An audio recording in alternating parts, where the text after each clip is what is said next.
ओबीसीच्या न्याय हक्कासाठी ओबीसीची मंडल यात्रा आज भंडारा जिल्ह्यातून सुरू झालेली आहे आणि ती आता नागपूरला येऊन पोहोचलेली आहे। नागपूरच्या जगनाडी चौकात ही मंडल यात्रा जी आहे ती दाखल झालेली आहे। या ठिकाणी संताजी महाराजांच्या पुतळ्याला पुष्पहारसुद्धा अर्पण करून ही यात्रा पुढे निघणार आहे। महत्त्वाचं जर बघितलं तर ओबीसीचा ज्याप्रमाणे लढा सुरू आहे त्या लढ्याला न्याय देण्याच्या दृष्टिकोनातून यात्रा काढली जात आहे। बघ काय सांगाल, यात्रेची सुरुवात भंडाऱ्यातून झाली आहे, नागपूरला पोहोचली आहे, काय एकंदर यात्रा? ही यात्रेची सुरुवात भंडाऱ्यावरून सुरू झालेली आहे आणि ही मंडल यात्रा आहे आणि मंडल यात्रा ही जातीने जनगणनेसाठी काढण्यात आलेली आहे। जातीने जनगणनेचा मुद्दा सर्वश्रुत आहे। मागील 90 वर्षापासून जनगणना होत नाही। यावर्षी केंद्र सरकारने घोषणा केली आम्ही जनगणना करू, परंतु मुख्यत्वे ओबीसीना वगळून त्यांनी पहिला टप्पा पूर्ण केला आहे। पुढचा टप्पा जो येत आहे त्या पुढच्या टप्प्यामध्ये ओबीसी राहावा आणि ओबीसीचा स्वतंत्र कॉलम राहावा यासाठी आम्ही ही यात्रा काढली। या यात्रेच्या माध्यमातून आम्ही लोकांना सांगतोय की जर जनगणना झाली नाही ओबीसीची तर 95,000 कोटींचं नुकसान महाराष्ट्रातलं ओबीसी झेपत आहे, तर ते पुन्हा तसं नुकसान सहन करणार नाही ओबीसी।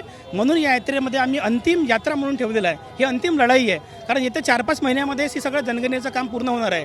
त्या जनगणनेमध्ये ओबीसीला त्याचा स्थान मिळालं पाहिजे, त्याचे आर्थिक, सामाजिक, राजकीय सगळे अधिकार त्याला मिळाले पाहिजेत। म्हणून ताकदीने आम्ही 11 जिल्ह्यांमध्ये 45 जवळपास तालुक्यांमध्ये जाऊन जनजागरण करतोय आणि त्यानंतर या यात्रेच्या माध्यमातून महाआंदोलनाची सुद्धा घोषणा करतोय, कारण आम्ही याच्यानंतरही ती लढा सुरूच ठेवू। जोपर्यंत जनगणनेचा कॉलम येत नाही, ओबीसीचा कॉलम येत नाही, तोपर्यंत अजून महाआंदोलन सुरू राहील। त्या महाआंदोलनाची एक प्रकारची तयारी ही आहे।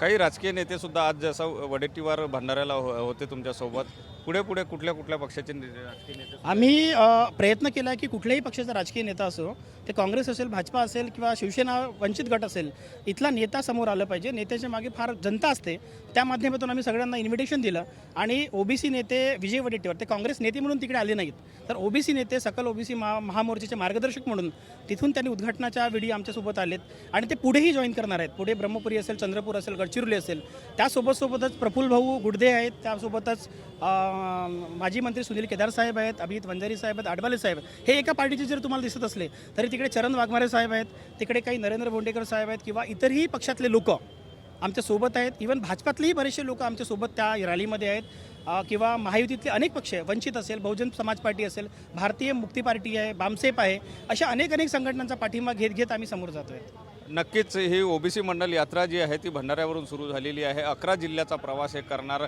आहे आणि या माध्यमातून ओबीसीमध्ये कुठेतरी जागृती निर्माण करण्याचा प्रयत्न केला जात असल्याचं सांगितलं जात आहे। कॅमेरामन साईसह सुनील ढगे, TV9 मराठी, नागपूर।